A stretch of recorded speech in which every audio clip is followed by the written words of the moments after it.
ఓం నమో వెంకటేశాయ.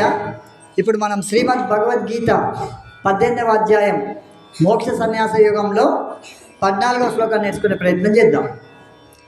అధిష్టానం తథా కర్త, అధిష్టానం తథా కర్త, అధిష్టానం తథా కర్త, కరణంచ పృథగ్విదం,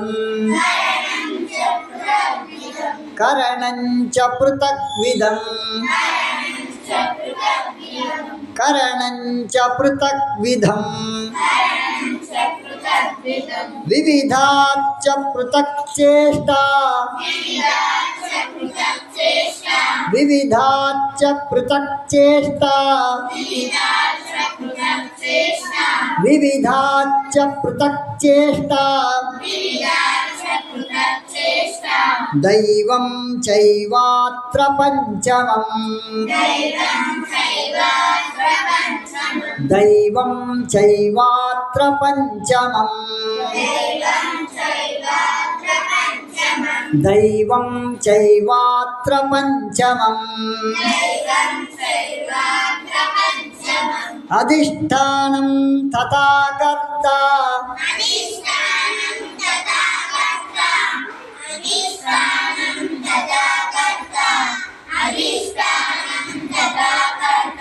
కరణంచ పృథగ్విదం,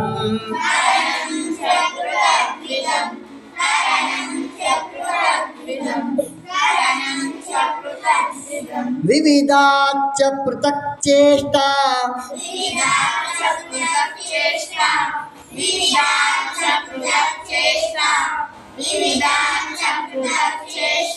దైవం చైవాత్ర పంచమం,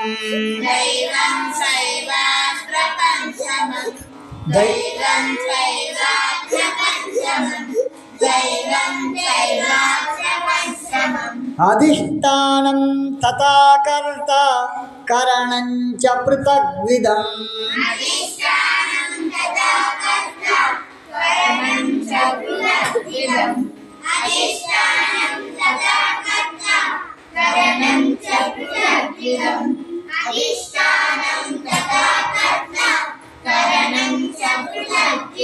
వివిధాచ్చ పృథక్చేష్టా, దైవం చైవాత్ర పంచమం,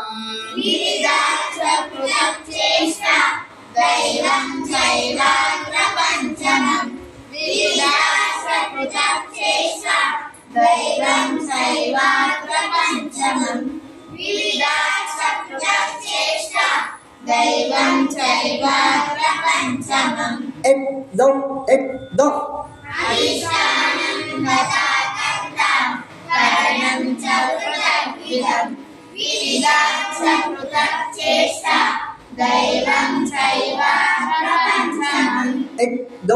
ఎక్దో ఎక్దో,